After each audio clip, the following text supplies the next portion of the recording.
Programme timeline सां गॾु आऊं आहियां असद मुमताज़। नाज़रीन, तहरीक इंसाफ़ जो IMF में अमेरिका में IMF जी ऑफिस आॾो मुज़ाहिरो कयो वियो आहे ऐं मुतालबो कयो वियो आहे त पाकिस्तान खे सख़्तु शर्तुनि ते कर्ज़ु ॾिनो वञे। अॼु प्रोग्राम जे असां इन ते बि ॻाल्हाईंदासीं, गॾो गॾु इन ते ॻाल्हाईंदासीं त अमरीकी परॾेही ऑफिस जे तर्जुमान मैथ्यू मिलर अॼु प्रेस ब्रीफिंग में चयो आहे त डोनाल्ड लू जो पाकिस्तान जी चूंडुनि बाबति बयानु जेको आहे उहो ग़ैर मामूली नाहे ऐं अमरीकी कांग्रेस में पाकिस्तान जे चूंडुनि बाबति जेको जाइज़ो आहे उहो 20 मार्च खां शुरू थींदो। त इन ते ॻाल्हाईंदासीं त हीउ जेको मामिलो आहे इन ते बि, ऐं गॾोगॾु त हीअ हिकु नई हुकूमत आई आहे, उनखे अमेरिका सां तालुकात लाइ चैलेंजिस कहिड़ा आहिनि ऐं उनजी तयारी कहिड़ी आहे, इन ते ॻाल्हाइबो। ऐं क़ौमी असेंबली में अॼु 7 ऑर्डिनेंस जी तोसी जूं जेके करारदातूं आहिनि उहे मंज़ूर कयूं आहिनि। पीपल्स पार्टी ऑर्डिनेंस जी मुखालफ़त बि कई आहे, गॾो गॾु उनजो वोट बि उनजे हक़ में ॾिनो आहे ऐं इरसा जो चेयरमैन जो नोटिफिकेशन वापसि थियो, ऑर्डिनेंस कॾहिं वापसि थींदो ऐं कीअं वापसि थींदो,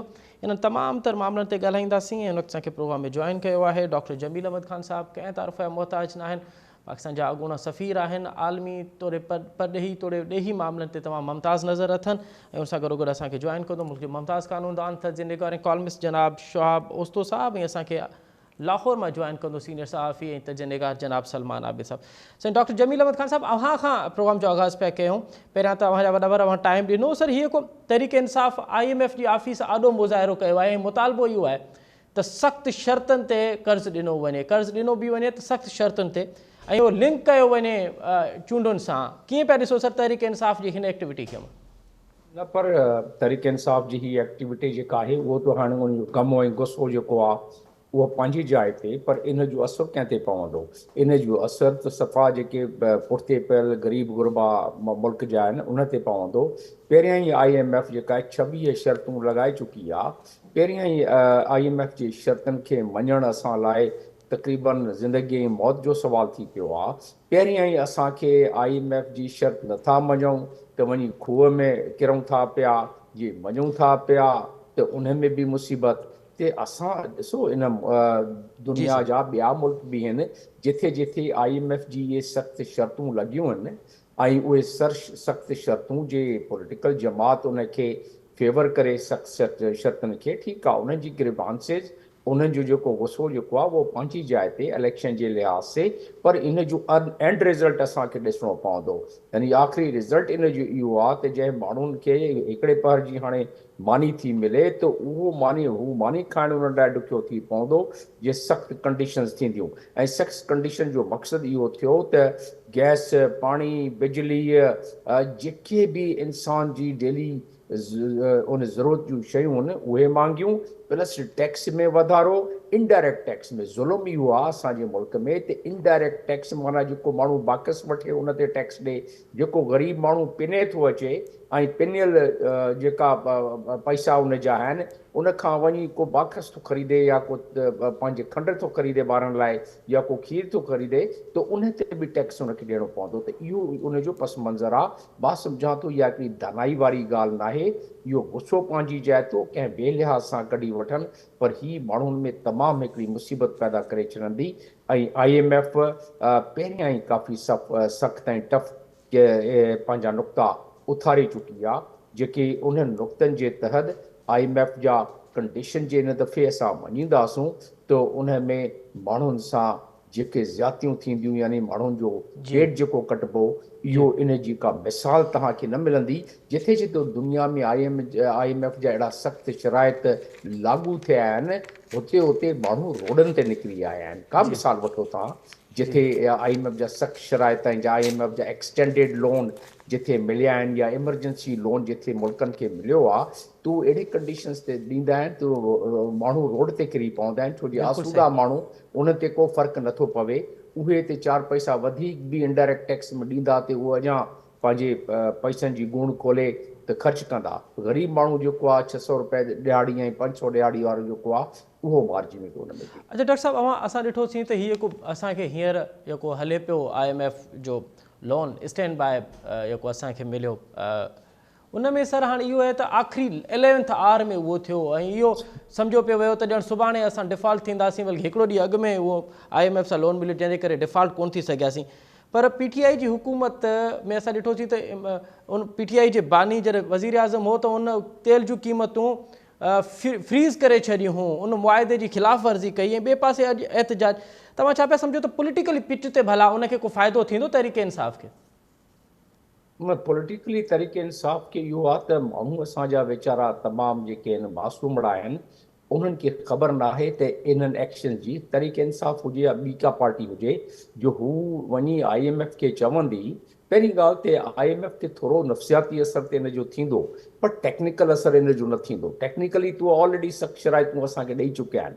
ॿियो पासो इन जो इहो आहे IMF जो सॼी दुनिया में जेको थींदो आहे, इन जा ॿ एंगल्स आहिनि। नंबर 1 एंगल आहे टेक्निकल एंगल, जेके बिल्कुलु टेक्निकल जेके तरीक़े सां असेसमेंट थींदी आहे हर मुल्क जी। ॿियो उन जो एंगल आहे पॉलिटिकल एंगल।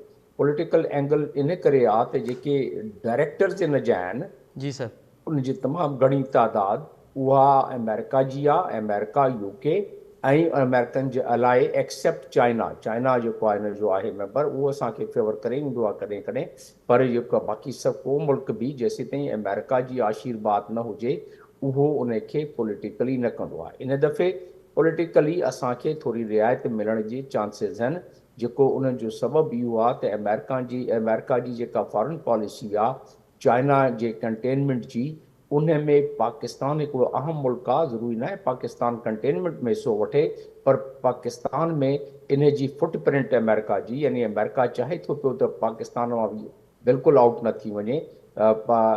जे अमेरिका या IMF हथु कढंदो पाकिस्तान मां, पाकिस्तान डिफॉल्ट जे नज़दीक अची पवंदो, त उन में फ़क़ति चाइना जे अलावा ॿियो को उनखे इन सूरत हाल में उहो उनखे रिलीफ नथो ॾेई सघे, उन्हनि जी मदद नथो करे सघे। त पोइ इन जो मतिलबु इहो थियो त उहो पाकिस्तान चाइना जी पॉकेट में हली वेंदो, पुश थी वेंदो, माना उनखे धिको ॾेई त उहा नौबत मुंहिंजे तर्जीह मूजिबि इंटरनेशनल जेको इन वक़्तु जियो पॉलिटिकल लैंडस्केप आहे, उन मूजिबि पॉलिटिकल फेवर ते असांखे मिलंदी। टेक्निकल फेवर एतिरी इन करे उन में कसर थोरी खाईंदा, पर टेक्निकली असांखे थोरो टाइट कंदा। जी, त पोइ अव्हां सम्झो पिया त मिसाल पाकिस्तान जो डिफॉल्ट थियणु जमीर साहिबु ईअं चइजे त कंहिंजे बि हक़ में न आहे, कंहिंखे बि उनजो फ़ाइदो न थींदो, न IMF खे, न अमेरिका खे, न ई वरी कंहिं ॿी दुनिया खे। न, अमेरिका जी जियो पॉलिटिकल जेके लैंडस्केप जे तहत जेकी उनजी पॉलिसी आहे, अमेरिका न चाहींदो त पाकिस्तान खे बिल्कुलु लूज़ करे छॾे। ज़ाहिर आहे उहो फ़ाइदो न आहे। बाक़ी रहियो चाइना जो त फ़ाइदो आहे। चाइना पोइ चवंदो ठीकु आहे, असां तव्हांखे बिल्कुलु मदद कयूं था पिया, पोइ उन चाइना जी ॻाल्हि मञणी पवंदी। उन लिहाज़ सां चाइना उहो ई असांखे काफ़ी कर्ज़ ॾेई चुको आहे, काफ़ी रीरोल असांखे करे चुको आहे चाइना। त उन लिहाज़ सां चाइना ते असांजो अञा वधीक न सिर्फ़ु थोरो थींदो, पर चाइना जी लीगल ऑब्लिगेशन असां ते वधी पवंदी, छो जे असांखे उहो जेको कर्ज़ु ॾींदो उन जा बि शराइत हूंदा, उन जा बि एग्रीमेंट हूंदा, जेके इंटरनेशनल कानून जे मुताबिक़ असांखे लागू थींदा। त इन जे करे मां जीअं अॻो चयुमि त असांखे इन दफ़े पॉलिटिकल जियो पॉलिटिकल सिनारियो जेको आहे, मंज़रनामो जेको आहे, उन जे तहत नथो महसूसु थिए त असांखे डिफॉल्ट थियणु ॾींदा। असांजा पंहिंजा प्रकार सुठा न आहिनि। असांजा पंहिंजा प्रकार ते इहे आहिनि त जेके तक़रीबन 200 गवर्नमेंट ओन्ड, गवर्नमेंट रन इंटरप्राइज़िस, यानी जेके कंपनीज़ गवर्नमेंट थी हलाए, PIA सूदो, उन में 1.4 ट्रिलियन अरब न खरब रुपयनि जो नुक़सान थी करे, ऐं उहो नुक़सान जे करे थी पई, उहो पैसा उगाड़ी थी करे इनडायरेक्ट टैक्स जे तहत। इन जे करे उन्हनि खे गवर्नमेंट जो त इन दफ़े प्राइम मिनिस्टर जो बयानु कल्ह आयो आहे, अॼु उन मंज़रनामे ते आयो आहे त 1000 बिलियन प्राइम मिनिस्टर जेको आहे उहो सेविंग कंदो। ॾिसूं किथां थो कढे, किथां थो सेविंग करे, पर करणी पवंदी उनखे। कुझु न कुझु कट करिणो पवंदो एक्सपेंसिस, जेके इहे असां एक्सपेंस कंदा आहियूं, शाहाना एक्सपेंस जेके चवंदा आहियूं, बादशाहाना एक्सपेंस, उनखे कट करणा पवंदा। पर हू टेक्निकल एस्पेक्ट आहे। टेक्निकल एस्पेक्ट जे तहत असांखे इहे शराइतूं मञणी पवंदियूं, टैक्स बि वधीक लॻाइणा पवंदा, रियल एस्टेट ते उहो त ठीकु आहे लॻाइण बिल्कुलु, छो उन ग़रीब जो एतिरो तालुक़ु न आहे उन ते डायरेक्ट टैक्स लॻाइनि, ग़रीब जो उन ते तालुक़ु न आहे। पर असां 70 सालनि में ॾिठो आहे ते डायरेक्ट टैक्स छो जे लॻंदो आहे आसूदनि माण्हुनि ते जेके असेंबली में वेठा आहिनि उन्हनि ते, इन करे डायरेक्ट टैक्स यानी न लॻाईंदा आहिनि उहे। इनडायरेक्ट टैक्स जेके हर का सब्जी भाॼी ॿियनि शयुनि ते जेका लॻाए छॾींदा आहिनि टैक्स, उन ते टैक्स उगाड़ी कंदा आहिनि हर हिकु माण्हू खां, त उन में तकलीफ़ थींदी आहे जी जी। अच्छा जमीर साहब, हाणे थोरो अमेरिका वटि हलूं था पिया, ऐं अमेरिका ऐं पाकिस्तान जा तालुकात अवां ॾिठो पिए त गुज़िरियल PDM जी हुकूमत ऐं उनखां अॻुवारी हुकूमत में जंहिं तरीक़े सां ख़राबु थिया आहिनि या जंहिं तरीक़े सां दूरियूं वधियूं आहिनि उन ते बि ॻाल्हाईंदासीं। पर अॼु अमेरिकी परॾेही ऑफिस जे तर्जुमान मैथ्यू मिलर अॼु प्रेस ब्रीफिंग में चयो आहे त डोनाल्ड लू जो जेको बयानु हो पाकिस्तान जी चूंडुनि बाबति उहो ग़ैर मामूली न हो। हिकु त इन बयान खे अवां कीअं पिया ॾिसो? डोनाल्ड लू जेको आहे उहो बार बार जेको आहे उहो न सिर्फ़ु मीडिया जी ज़ीनत बणियल आहे, पाकिस्तान ऐं अमेरिका जी तालुकात जे विच में बि हिकिड़ी अहम ॼण त शख़्सियत थी वियो आहे। त डोनाल्ड लू ऐं इमरान ख़ान जॾहिं खां उन ते इल्ज़ाम हयो उनखां पोइ डोनाल्ड लू जेको आहे उहो बाज़ाब घणे भाङे ॼण त बहस हेठि आहे, ऐं हींअर का अमेरिकी कांग्रेस में वरी हिकु जाइज़ो वरितो वेंदो पाकिस्तान जी चूंडुनि में, उन में बि डोनाल्ड लू हूंदो, त पोइ इन तमामु तर मामले खे अव्हां कीअं पिया ॾिसो? न उहो असांजे फेवर में न आहे। बहरहाल जे डोनाल्ड लू जी जेका साइफर वारी ॻाल्हि आहे उहा माण्हू चई थो सघे त हिकिड़े रूटीन जी आहे, पर रूटीन खां हटे करे इन करे हुई त जेके अल्फाज़ उन इस्तेमालु कया नॉर्मली डिप्लोमेट्स उहे जेसीं ताईं तमामु फ्रैंक न हुजनि पंहिंजे काउंटर पार्ट सां, माना इन सूरत में जेके असांजो जेको सफ़ीर हुयो उन सां उनजी चङी दोस्ती त न चइबोसि, पर उन चङी मेल मिलाप हूंदो, उन जे करे ऑफ द कफ रिमार्क इहे पास थी वेंदो आहे कॾहिं कॾहिं महिल। ऐं ऑफ द कफ रिमार्क इन करे इहे खुफ़िया मैसेज जंहिंखे केबल बि चवंदा आहियूं, साइफर बि चवंदा आहियूं, टेलीग्राम बि चवंदा आहियूं, फॉरेन इन में मिशन जी लैंग्वेज में, एम्बेसी जी लैंग्वेज में ऐं फॉरेन ऑफिस जी लैंग्वेज में, त उन जे तहत उहे लिखियो वेंदो आहे। पर उन खे लीक करणु जेको आहे न उहो बि पाकिस्तान में या दुनिया में ईअं थियो न आहे त जेको अहिड़ो केबल असां लिखंदा हुआसीं खोड़ सारी शयूं, माड़ी शयूं लिखियूं आहिनि जो उहो मंज़र आम ते अॼु बि अची वञे त ॿिनि मुल्कनि जा तालुकात ख़राब थी वञनि असांजा, अहिड़ी शयूं मां लिखियूं आहिनि। पर सभु एम्बेसडर लिखंदा आहिनि जेके पंहिंजी ड्यूटी चङी तरह कंदा आहिनि, उहे हर का शइ लिखंदा आहिनि पंहिंजे मुल्क में ते ॼाणनि असांजे मुल्क वारा जेके, छो जे लिमिटेड एक्सेस हुनजी हूंदी आहे, prime minister, foreign secretary and foreign minister ऐं असांजो जो एजेंसीज़ जेके आहिनि ऐं सदर, उन्हनि ताईं एक्सेस हुनजी हूंदी आहे, ॿियनि ताईं त तमामु सीक्रेट डॉक्यूमेंट हूंदो आहे। त उनजो जेको कंक्लूजन इहो आहे, उनजो जेको असुलु जेको रिज़ल्ट इहो आहे त डोनाल्ड लू ते ॻाल्हायो डोनाल्ड लू, पर उन ॻाल्हि ॿोल खे जेके मंज़र आम ते अची वियो उन खां वधीक नुक़सानु थियो आहे, उनजे ॻाल्हाइण खां एतिरो असांखे नुक़सानु न थियो आहे। इहो थींदो रहंदो आहे ॿियनि काफ़ी सारनि मुल्कनि में। मूंसां अमेरिकन एम्बेसडर जेॾी महिल लीबिया जो मां सफ़ीर हुउमि, अहिड़ी ॻाल्हि कई, मां पोइ आख़िर में किताब में लिखियुमि उनखे कंहिं ॿिए अंदाज़ में त जे हू उन वक़्तु लीक थी वञे हा त मुसीबत में पइजी वञनि हा पाकिस्तान गवर्नमेंट बि ऐं लीबियन गवर्नमेंट बि। पर उहो जेको आहे इहो थी वेंदो आहे, छो जो हू मूंसां समुंड वेंदो हो इन में समुंड में टुॿी हणण लाइ, माना स्कूबा डाइविंग लाइ, त थोरो उते स्कूबा डाइविंग करे थोरो ईअं फ्रैंक थी अहिड़ी ॻाल्हियूं कयूं न कयूं, जंहिंजे तहत जंहिंजो आख़िर में रिज़ल्ट इहो थियो त लीबिया जो क्वेश्चन थियो। त इहे शयूं सफ़ीर पाण में ॻाल्हाए वठंदा आहिनि ऐं उनखे लिखी मोकिलींदा आहिनि। त उहो लिखी मोकिलण का वॾी ॻाल्हि न आहे, पर इहा ॻाल्हि मंज़र आम ते आणणु जेका आहे उहा वॾी ॻाल्हि थी वई ऐं उहा नुक़सानदेह थी वई। ठीकु आहे डॉक्टर साहब, अव्हां असां सां गॾु ई रहिजो, असां अञा अव्हां खां पाकिस्तान ऐं अमेरिका जे तालुकात ते वधीक ॼाणींदासूं त हींअर हिकु नई हुकूमत आई आहे, उनखे चैलेंजिस कहिड़ा आहिनि, उनजी तयारी कहिड़ी आहे, इन ते बि ॼाणींदासूं। शोआब बोस्तो साहिबु असांखे जॉइन कयो आहे, मुल्क जा मुमताज़ कानूनदान आहिनि, उनखां अरसा जे चेयरमैन बाबति जेको नोटिफिकेशन मुअतल थियो उनखां थोरी कानूनी नुक़्ते नज़र उन ॼाणूं, ऐं वरी ॿीहर अव्हां वटि अचां पियो। साईं शोआब साहिबु, प्रोग्राम में ख़ुशि आमदीद सर।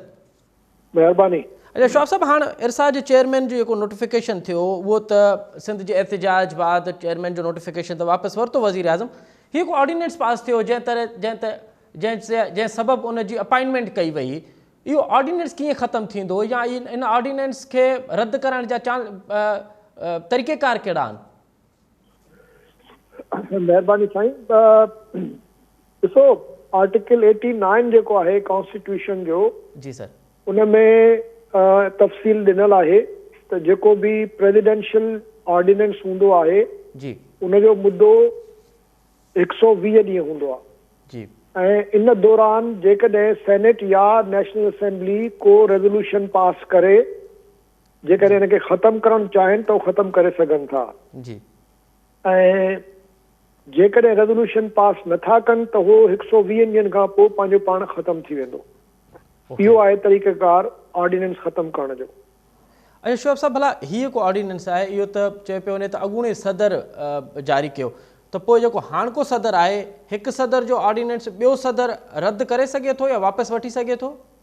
न, सदर को बि ऑर्डिनेंस रद्द नथो करे सघे। सदर सिर्फ़ु जेको आहे सो प्राइम मिनिस्टर जे एडवाइस ते ऑर्डिनेंस इन जे करे जारी कंदो आहे जो उन वक़्तु जॾहिं ऑर्डिनेंस जारी थींदो आहे नेशनल असेंबली पार्लियामेंट जेका आहे उहा सेशन में न हूंदी आहे। तंहिंजे करे इहो ऑर्डिनेंस जो कानून रखियो वियो हुयो दरअसल मजबूरीअ जी हालत में जॾहिं को कानून तव्हांखे फौरी तौर ते पास करण जी ज़रूरत हूंदी हुई, पर हाणे इहा हिकिड़ी अजीब ॻाल्हि आहे त ऑर्डिनेंस खे हिकिड़ो ॼण त रेगुलर हिकिड़ो दस्तूर बनाए छॾियो आहे हिननि त पार्लियामेंट खे बिल्कुलु अक्सर नज़रअंदाज करे बजाए जो लेजिस्लेशन कनि, पार्लियामेंट में बहस थिए, पूरो उन कानून जे हर नुक़्ते ते ॻाल्हाए, उन ते जेका बि अमेंडमेंट आणणी आहे, जेको बि उनखे तब्दील करणो आहे, उन खां पोइ उनखे पास कजे। हे हिकिड़ो आसान शॉर्टकट थी वियो आहे त जॾहिं बि असेंबली सेशन में न आहे त हे फटाफट मोकिले था ॾियनि मथे ऐं सदर ठपो हणी मोकिले थो ॾिए, उहो 120 ॾींहंनि लाइ कानून बणिजी थो वञे। सो हे बि ईअं ई आहे त हिननि केयर टेकर गवर्नमेंट इहो मोकिलियो हुयो ऐं उन वक़्त जे सदर हाणे इन ते ॿ राय आहिनि। हिकिड़ो इहो आहे त सदर उन ते पंहिंजो उनखे अप्रूव करे मोकिले छॾियो, ॿी राय इहा आहे त शायदि सदर उनखे वापसि मोकिले छॾियो, पर वापसि मोकिलण खां पोइ 10 ॾींहंनि जे अंदरि उहो कानून बणिजी वेंदो आहे। पर हाणे इहो मां सम्झां थो त इहो बि हिकिड़ो कानूनी सवाल आहे त छा केयर टेकर गवर्नमेंट जेको आहे सो अहिड़े क़िस्म जा ऑर्डिनेंसिस पास कराए सघे थी, छाकाणि त केयर टेकर जो जेको मक़सदु आहे सिर्फ़ु इलेक्शन्स कराइणो आहे, इलेक्शन्स में बि इलेक्शन कमीशन जी मावनत करणी आहे ऐं डे टू डे बिज़नेस हलाइणो आहे। बिल्कुलु सही। पर तव्हांखे यादि हूंदो त PDM जी हुकूमत जॾहिं वञण वारी हुई त हिननि थोक जे हिसाब सां को 30-40 कानून पास कया हुया। उन में हिकिड़ो इहो बि कानून हुयो त हिननि केयर टेकर खे ज़रे घटि हिकिड़ी कानूनी आइनी जेका हिकिड़ी रवाजी हुकूमत हूंदी आहे उहा बणाए छॾी हुई। केयर टेकर जो हिननि जेको फ़र्क़ु आहे उहो तक़रीबन ख़तमु करे छॾियो उहो लेजिस्लेशन करे। तंहिंजे करे हाणे केयर टेकर जेके फ़ैसिला कया आहिनि उहे त इंतिहाई हिकिड़ा फार रीचिंग आहिनि, जिन जो असरु जेको आहे सो महीने में सालनि ताईं हलंदो ऐं उहे इक़्तिसादी फ़ैसिला हुजनि या उहे असांजे मुआशी मामलनि जे हवाले सां हुजनि या सियासी मामलनि जे हवाले सां हुजनि ऐं इदारनि खे ज़मीनूं ॾियण जे हवाले सां हुजनि, तमामु वॾा कम करे विया आहिनि केयर टेकर्स। ऐं मूंखे ईअं थो लॻे त 6 महीना हिननि खे इन करे ई विहारियो वियो हुयो त जीअं हे पॉलिटिकल माण्हू जेके आहिनि उहे पंहिंजे मथां को बाद में इल्ज़ाम जेकॾहिं लॻे त उन खां पाण खे बचाए सघनि ऐं सॼो इल्ज़ाम हणी छॾनि केयर टेकर्स ते। हालांकि इहो केयर टेकर्स जी जेके ताक़त जेको पावर्स वधिया उहे पावर्स जेको आहे इहो ई ज़रदारी साहब ऐं शरीफ़नि मिली जेको कानून पास करायो हुयो उन जे नतीजे में केयर टेकर जी मज़बूत थी आहे। ठीकु आहे। ऐं शोएब साहब हाणे इहो ॿुधाइजो त असां छाकाणि त प्रोग्राम जे आख़िरी हिसे में बि आहियूं, इहो ॿुधाइजो त हीअ को ऑर्डिनेंस पास थियो, छा अव्हांखे लॻे थो पियो शहबाज़ शरीफ़ जी हुकूमत ऐं जेको नोटिफिकेशन जारी थियो, शहबाज़ शरीफ़ एॾो बाख़बर हो, हुनजी हुकूमत या हुनजी कोऑर्डिनेशन एॾी बेख़बर हुई जो हुनखे ख़बर न हुई त इरसा जी चेयरमैन जी रोटेशन कीअं थींदी आहे, उते कीअं इरसा कीअं एक्ट कीअं कंदी आहे जो हुननि ईअं नोटिफिकेशन जारी करे हिकिड़े आउटसाइडर खे जेको आहे उते एज़ अ चेयरमैन अपॉइंटमेंट कयो। ॾिसो, हाणे बि इहो कानून जेको आहे सो अञा ताईं क्लियर कोन्हे त इहो रोटेशन थींदी या इरसा जो चेयरमैन जेको आहे सो प्राइम मिनिस्टर पंहिंजी मर्ज़ीअ सां अपॉइंट कंदो। सो इन ते ईंदड़ ॾींहंनि में ख़बर पवंदी त छा एक्चुअल सिचुएशन आहे। मुंहिंजी अंडरस्टैंडिंग इहा आहे त हाणे बि शायदि प्राइम मिनिस्टर इहो पावर जेको नओं कानून ठहियो आहे उन में इहो पावर हाणे बि प्राइम मिनिस्टर वटि आहे त उहो इरसा जो चेयरमैन मुक़ररु कंदो। इन खां पहिरियों इरसा जो चेयरमैन हर सूबे जो मेंबर जेको आहे सो रोटेशन सां थींदो हुयो ऐं त जीअं सभिनी खे बराबरीअ जो हिकिड़ो हिसो मिले ऐं को बि सूबो या इवन वफ़ाक़ जेको आहे सो मुस्तक़िल तौर ते को बि अहिड़ो चेयरमैन न लॻाए ऐं हिकिड़ो जमहूरी तरीक़े सां हिन इदारे खे हलाइजे। पर तव्हांखे त ख़बर आहे त इरसा शुरू खां वठी तकरारी रहियो आहे। इरसा खे शुरू खां वठी मख़सूस मक़सदनि लाइ ऐं ख़ासि तौर ते पंजाब जे मुफ़ादनि लाइ इस्तेमालु कयो वियो आहे। सिंध हमेशह रोईंदो रहंदो आहे। अक्सर सिंध जा नुमाइंदा जेके आहिनि उहे मुक़ररु ई कोन थींदा आहिनि ऐं जेकॾहिं इरसा जो पहिरीं ॻाल्हि त फ़ैसिलो कॾहिं कॾहिं अमली तौर ते मञियो ई न वेंदो आहे ऐं जेको पाणी रिलीज़ थींदो आहे उहो इरसा जे ॾिनल फार्मूले तहत कोन थींदो आहे। जेके तव्हांजा उते पंजाब में जेके हिननि जेके लिंक कैनाल्स ठाहिया आहिनि उहे हाणे सॼो साल पिया हलंदा आहिनि, जॾहिं त उहे शुरू में सिर्फ़ु सैलाब जी ऐं या बरसातुनि जे ज़माने में ई जेको आहे सो खोले सघिबा हुया। तो बुनियादी तौर ते जेको 91 वारो अकार्ड हुयो उहो त हिननि उहो अकार्ड बि हिननि ख़तमु करे छॾियो आहे। हाणे त सिर्फ़ु डंडे जे ज़ोर ते था हलाइनि। बाक़ी मां हिन ॻाल्हि सां बिल्कुलु मुतफ़िक़ न आहियां त इहो सिर्फ़ु शहबाज़ शरीफ़ जो फ़ैसिलो आहे। इन फ़ैसिले में सभई शामिल आहिनि। हमेशह इहो हिकिड़ो पीपल्स पार्टी जो हिकिड़ो रिकॉर्ड रहियो आहे त जॾहिं हाय घोड़ा थींदी आहे त हिकदमि हे पोइ वरी हुनखे रिवर्स कंदा आहिनि। जॾहिं त शुरू में जॾहिं फ़ैसिलो थींदो आहे त अखियूं ॿूटे वेठा हूंदा आहिनि। त मूंखे मुंहिंजे सम्झ में ॻाल्हि ॿाहिरि आहे शहबाज़ शरीफ़ इहो पंहिंजी मर्ज़ीअ सां चेयरमैन लॻायो हुयो। वॾी महिरबानी शोआब ओस्तो साहिब मां ॾाढो तफ़सीली तौर ते इरसा चेयरमैन जी नोटिफिकेशन उन ऑर्डिनेंस बाबति पंहिंजो नुक़्ते नज़र पेश कयो। हिकु दफ़ो ॿीहर डॉक्टर जमील वद ख़ान साहिब वटि हलूं पिया। डॉक्टर साहिब असां शोआब साहिब खां अॻु में असां ॻाल्हाए रहियासीं अमेरिका ऐं पाकिस्तान जे तालुकात जे हवाले सां। मैथ्यू मिलर जी जेका अॼु प्रेस ब्रीफिंग हुई उन ते तव्हां ॾाढो सुठो पंहिंजो इज़हार कयो। हाणे सर इहो ॿुधाइजो त पाकिस्तान ऐं अमेरिका जेके तालुकात विछोटियूं वधी वियूं हुयूं गुज़िरियल PTI जी हुकूमत में, उनखां पोइ बि असां ॾिठोसीं त PDM जी हुकूमत में बि के ख़ासि तालुकात बहितर कोन थी सघिया। हींअर का उमेद आहे त पाकिस्तान जा तालुकात बहितर थींदा ऐं उन तालुकात में हीअ के चूंडूं थियूं आहिनि एतिरो इहो केतिरो असरअंदाज़ हूंदियूं सर? तव्हां वटि को एतिरो चॉइस न आहे एतिरी। पाकिस्तान के तालुकात मुंहिंजा बहितर करणा पवंदा। अमेरिका सां बि ऐं चाइना सां त ख़ैर आहिनि ई आहिनि ऐं हिक ॿिए सां बि अहिड़े हिसाब सां हलणो पवंदो त जंहिंमें हिकु धुर ॿिए धुर खे न सम्झे त उनखे तमामु वधीक लिफ्ट था कराइनि या उन्हनि जे नुक़सान में को का ॻाल्हि थिए थी पई। त इन करे असांखे फॉरेन ऑफिस जो तमामु अहम रोल हिकिड़ी अची वियो आहे। हीउ जेको इंसिडेंट तव्हां या हाणे जेका अॼु कमेटी वेठी आहे सब कमेटी, जेका सब कमेटी आहे स्टैंडिंग कमेटी जी सब कमेटी, इहे सब कमेटीज़ अमेरिका में उन्हनि जो कॉन्स्टिट्यूशन जो आर्टिकल 1 उन सेक्शन 5 जे तहत ठहंदियूं आहिनि। इहे तमामु सीरियस हूंदियूं आहिनि। इहे टेक्निकल कमेटीज़ हूंदियूं आहिनि। इहे इन्वेस्टिगेट करे थी सघनि, इहे एविडेंस कलेक्ट करे थी सघनि ऐं इहे उन जे मुताबिक़ लेजिस्लेशन करे थी सघनि। इन जो मक़सदु इहो हूंदो आहे त इहे हिकिड़ो ओवरसाइट कनि, यानी हिकिड़ी नज़र रखनि त एग्ज़ेक्टिव वारा छा था कनि। डोनाल्ड लूट जो इहो हक़ु हुयो त इहो ॻाल्हि साबित करे त उन्हनि चयो इहा ॻाल्हि पाकिस्तान सही थो चवे ग़लति थो चवे। छो जे अमेरिका जे स्टेट डिपार्टमेंट ते पहिरियां चई छॾियो आहे त इहा ग़लति आहे, अहिड़ी का ॻाल्हि न थी आहे। हाणे डोनाल्ड लूट कीअं इनखे एक्सेप्ट कंदो त उन इहा ॻाल्हि कई आहे। ऐं इहो जेको आहे इन में जे इन्हनि का रिकमेंडेशन अहिड़ी का नेगेटिव ॾिनी तो पाकिस्तान लाइ को भलो न थींदो। छो जो हीअ सब कमेटी जेका आहे उहा सब कमेटी आहे जेके पाकिस्तान आफ्टर इलेक्शन इन जो उनवान आहे पाकिस्तान आफ्टर इलेक्शन जी। ऐं उन में जेको आहे एग्ज़ामिनिंग future of democracy in Pakistan, यानी पाकिस्तान में डेमोक्रेसी जो फ्यूचर छा थींदो। इन ते हाणे उहे छा रिकमेंडेशन ॾियनि था पिया, छो जे इन में लॉबिंग काफ़ी थी आहे। जेके लॉबिंग ॿी धुर आहे अमेरिका में, उन्हनि लॉबिंग करे कांग्रेसमैन जेके आहिनि उन्हनि जे पोयां माण्हू लॻाए हाणे जे उन्हनि का नेगेटिव रिमार्क्स ॾिनो त उहो सॼी कांग्रेस ते ग़लति असरु पवंदो उनजो ऐं पाकिस्तान जो ते उनजो नुक़सानु थींदो।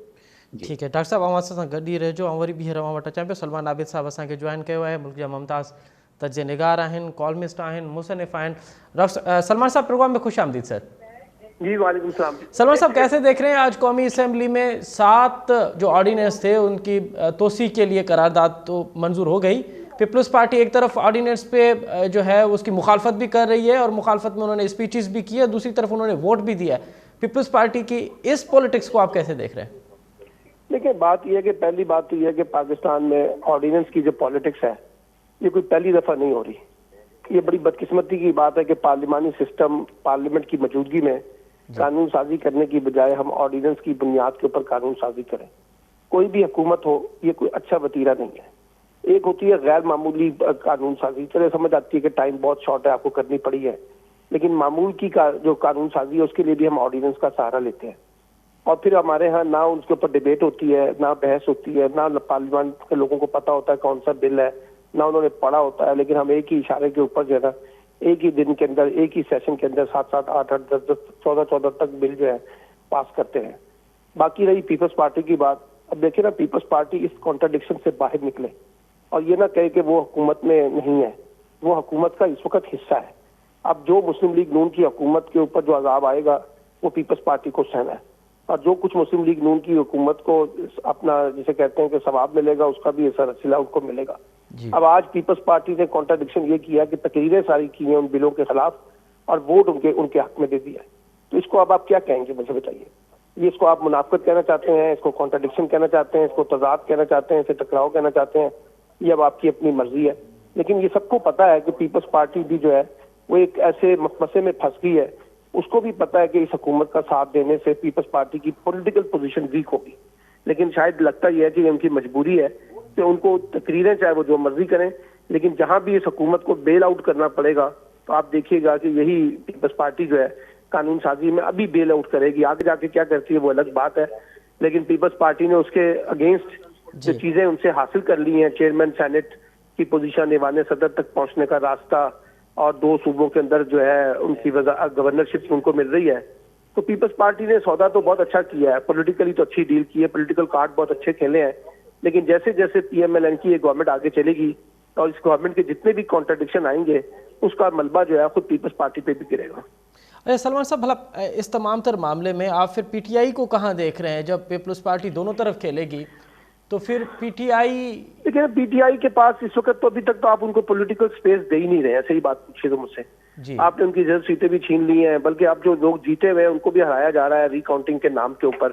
پھر ان کی جو پوزیشن ہے وہ جو اپنا سنی اتحاد تحریک میں شامل ہو گئے, اس کے اندر بھی خود پارٹی کے اندر اب کانٹرڈکٹ سامنے آ رہا ہے. وہ کہتے تھے کہ اگر ان کے جو لیگل ایکسپرٹس ہیں ان کے اوپر تو کافی کرٹیسزم اب سوشل میڈیا پہ ہو رہی ہے پی ٹی آئی کے وکلا کے اوپر کہ انہوں نے مس گائیڈ کیا ہے, صحیح طریقے سے ٹریٹ نہیں کیا ہے. تو پی ٹی آئی کو ایک تو انٹرنل کرائسس ہے اپنی پارٹی کے اندر, کیونکہ ان کی ساری مرکزی لیڈرشپ جو ہے اس وقت جیلوں کے اندر موجود ہے. دوسرا ان کو کرائسس ہے اسٹیبلشمنٹ کے ساتھ ان کا ٹکراؤ ہے. جب تک ان کا ٹکراؤ ٹھیک نہیں ہوتا, درست نہیں ہوتا, اس میں کچھ معاملات میں افہام و تفہیم نہیں ہوتی تو ان کے لیے راستہ نہیں نکلے گا. اور تیسرا یہ ہے کہ ان کے اندر بہت سے لوگ ہیں جو چاہتے ہیں کہ ہمیں اب اس حکومت جیسی بھی بنی ہے, جیسی اچھی ہے, بری ہے, جائز ہے, ناجائز ہے, ہمیں اس سسٹم کو آگے چلانا چاہیے. لیکن کچھ لوگ ابھی بھی کہتے ہیں کہ ہمیں اس کے ساتھ تعاون نہیں کرنا چاہیے. تو ایک کانٹرڈکشن تو وہاں پہ بھی ہے. لیکن بہرحال ایک پی ٹی آئی طاقت کے طور پہ موجود ہے. اب آپ اس کو رول آؤٹ نہیں کر سکتے. 90+ لوگ اس کے ساتھ موجود ہیں. قومی اسمبلی میں, پنجاب اسمبلی میں ان کی اکثریت ہے. ان کو پارلیمان میں بھی اچھی خاصی تعداد حاصل ہے. پارلیمان سے باہر بھی ان کی سیاست بہت اچھی ہے. اور اس وقت ووٹ بینک کی جو پالیٹکس ہے اور جو پاپولرٹی ہے ان کے ہاتھ میں. اس لیے پی ٹی آئی کے پاس ایک اچھا اپرچونٹی یہ ہے پولیٹیکلی کہ وہ اس حکومت کو ٹف ٹائم دے گی, اتنی آسانی سے ان کو حکومت نہیں کرنے دے گی. سر ٹف ٹائم مطلب اسمبلی کے اندر آپ کہہ رہے ہیں یا اسمبلی کے باہر بھی ایک بڑی تحریک کا موڈ پولیٹیکل سپیس نہیں مل رہا, وہ ڈیمانسٹریشن کرنے کی پوزیشن میں نہیں ہے. جہاں وہ احتجاج کرتے ہیں تو لوگ گرفتار کر لیے جاتے ہیں. لیکن جیسے جیسے بات آگے بڑھے گی اور جب آپ دیکھیے گا کہ فضل الرحمان باہر نکلتے ہیں اگر, اور محمود خان اچکزئی ہیں, اختر مینگل ہیں, جماعت اسلامی ہے, تو پھر ان کے لیے بھی راستہ نکل آئے گا باہر پارلیمنٹ سے باہر پالیٹکس کرنے کی. سلمان صاحب آپ کو لگتا ہے کہ کہیں کنیکشن بن پائے گا پی ٹی آئی کا فضل الرحمان صاحب کے ساتھ؟ مشکل ہے. مجھے اس لیے مشکل لگتا ہے کہ پی ٹی آئی کا ووٹر اس کو قبول نہیں کرے گا, خاص طور پہ فضل الرحمان کو. مجھے تو پاسبلٹی یہ لگتی ہے کہ سال ایک کے بعد جا کے نا آپ کو پیپلز پارٹی اور پی ٹی آئی کے درمیان تھوڑی سی جو نا ریلیشن شپ بہتر نظر آئے گی. آپ دیکھیے گا کہ پیپلز پارٹی جو اس وقت حکومت کے ساتھ کھڑی ہے, آہستہ آہستہ اس کو مسلم لیگ نون سے اپنی جان چھڑانی ہوگی, کیونکہ مسلم لیگ نون کافی مشکل حالات پیدا کر دے گی جو معیشت کے معاملات ہیں.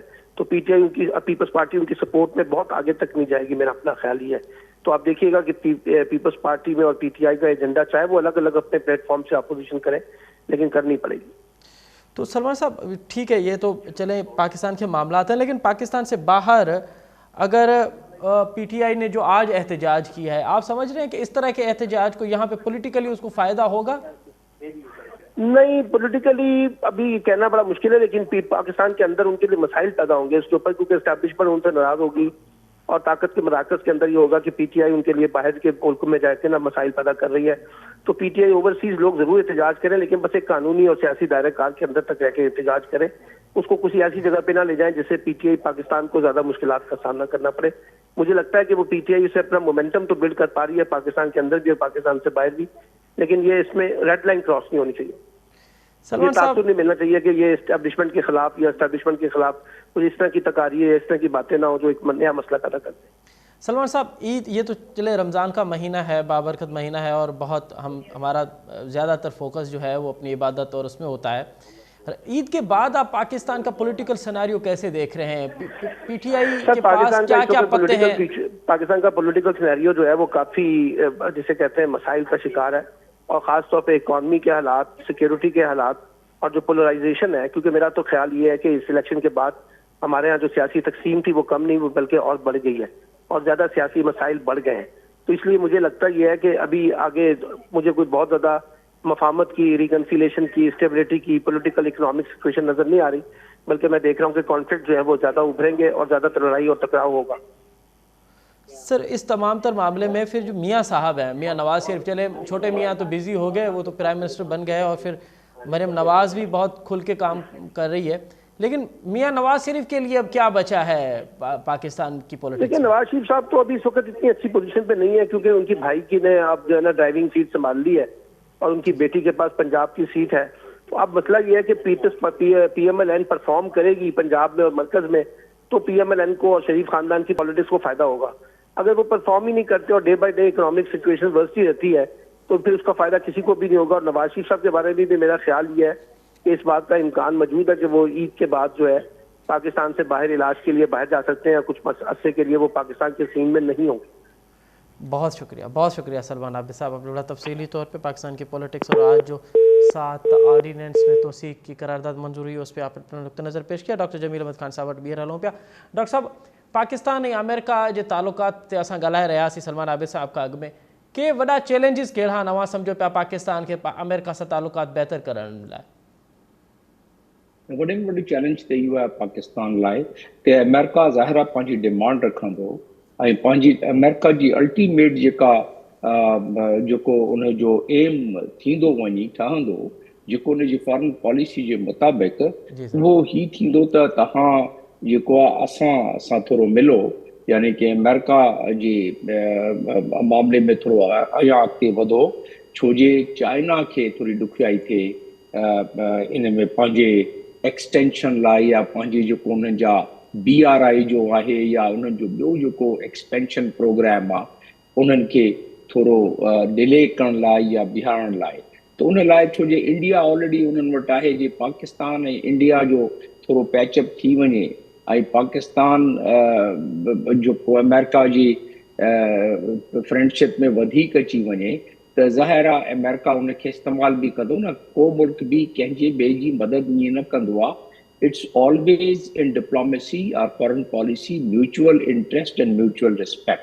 The mutual interest वो अमेरिका जे पाकिस्तान जो ॾिसंदो त पाकिस्तान खे कुझु न कुझु त उनजे मुताबिक़ उन्हनि सां वहणो पवंदो न. त पाकिस्तान खे पोइ उन लिहाज़ सां जंहिंमहिल वहंदो ऐं पोइ ॻाल्हि बि सची आहे त असांखे पंहिंजे माण्हू जेके बुख था मरनि उन्हनि खे ॾिसणो आहे. असांखे ॾिसणो इहो आहे त जेको बि असांजो सिजण दोस्त आहे उहो इन ॾुखियाई में इन मुश्किल वक़्त में असांजी केतिरी मदद थो करे. ऐं जे मुल्क जे असांखे जे परवाह असांजे लीडरनि खे आहे तो मुल्क जो इंट्रस्ट ॾिसनि पोइ दोस्ती त पंहिंजी काई ॻाल्हि न हूंदी आहे न मुल्कनि जे दरमियान. मुल्कनि जे दरमियान थींदो आहे त पंहिंजो इंट्रस्ट छा आहे, पंहिंजे माण्हुनि जो इंट्रस्ट छा आहे. त जेको असांजे इंट्रस्ट खे वधीक लुक आफ्टर करे ऐं उन ते ख़्यालु रखे कि असां कि खपे त असां उनजो वधीक साथ ॾियूं त उन लिहाज़ सां इहो मामिलो अॻिते वञी नज़र थो अचे. पर डिपेंड थो करे त असां पंहिंजा कार्ड कीअं था खेॾूं.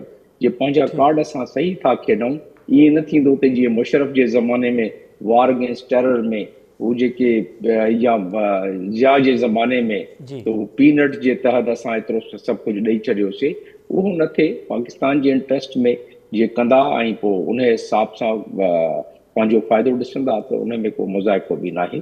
अॻिते वञी इहो ई वञी असांजे साम्हूं मंज़रनामो क्लियर कंदी। उम्मीद इहा कयूं था पिया त हीअ का हुकूमत आहे उहे माज़ी जूं ग़लतियूं दोहराईंदी कोन, ऐं हींअर जेको आहे उहे हिकु सुठे पिच ते खेॾंदी। अच्छा डॉक्टर साहब, असां प्रोग्राम जे आख़िरी हिसे में आहियूं, इहो इन ते बि ज़रूरु अव्हांजो कमेंट वठंदासीं त अॼु 7 क़ौमी असेंबली में हिकु ऑर्डिनेंस आहिनि, उनजी तोसीर करारदातूं मंज़ूर थियूं आहिनि। पोइ ही जॾहिं अपोज़िशन में हुया तॾहिं PTI जी हुकूमत ते इहा तनक़ीद हूंदी त उहे ऑर्डिनेंस जी ॼण सदारती प्रेसिडेंशियल हाउस खे ॼण इन्हनि ऑर्डिनेंस जी फैक्ट्री ठाहे वरिती आहे, ऐं हींअर पाण उन्हनि ऑर्डिनेंस जी तोसीर पिया कनि। कीअं पिया ॾिसो हिन मामले खे? जेके मालिक चाहिनि था पिया त उन हिसाब सां थिए त उन्हनि जी मर्ज़ी सां पहिरियां बि हलंदी ॻाल्हि, हाणे बि उनजी मर्ज़ी सां हले थी पई, इन में का नई ॻाल्हि त आहे न।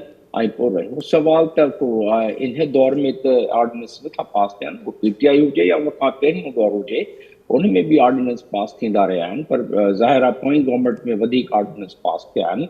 ऐं जे आहे पार्लियामेंट में एतिरो दमखम आहे त पोइ न एक्सटेंड करे, छो जो 120 डेज़ खां बाद जीअं हींअर ॻाल्हि हले पई आर्टिकल 89 जे तहत, उहो ऑटोमेटिकली लैप्स थी थो वञे।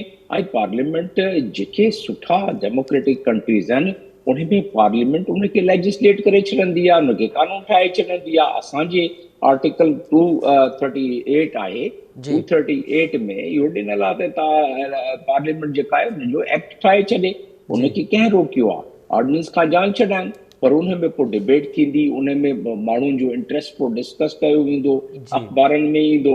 हाणे चुपड़ी करे इहो थी थो वञे ऐं उन लिहाज़ सां इम्प्लीमेंट थी थो वञे। इहो कि डेमोक्रेसी लाइ या माण्हुनि जे इंट्रस्ट लाइ का ॻाल्हि सुठी न आहे, छो जे माण्हुनि जो इंट्रस्ट त उन वक़्तु ठीकु थींदो जेॾी महिल माण्हू ॿुधंदा त हिन में असुल ॻाल्हि कहिड़ी आहे, सची ॻाल्हि कहिड़ी आहे, कूड़ी कहिड़ी आहे, फ़ाइदेमंद ॻाल्हि कहिड़ी आहे, ऐं जेका नुक़सानदेह ॻाल्हि कहिड़ी आहे। वॾी महिरबानी डॉक्टर जमील अहमद ख़ान साहब, ऐं ॾाढो तफ़सीली तौर ते जेके इशूज़ आहे पाकिस्तान अमेरिका जे तालुकात ऐं क़ौमी असेंबली में के 7 ऑर्डिनेंस जी तोसीर वारी करारदातूं पेश थियूं, उन्हनि ते तव्हां पंहिंजो नुक़्ते नज़र पेश कयो। वॾी महिरबानी साईं। शाह वस्तु साहब अव्हां जी वॾी महिरबानी। सलमान आबिद साहब अव्हां जी वॾी महिरबानी। प्रोग्राम जे वक़्त में पुॼाणी थी थो पहुचे। असद मुमताज़ खे ॾींदा इजाज़त। सदाईं गॾु।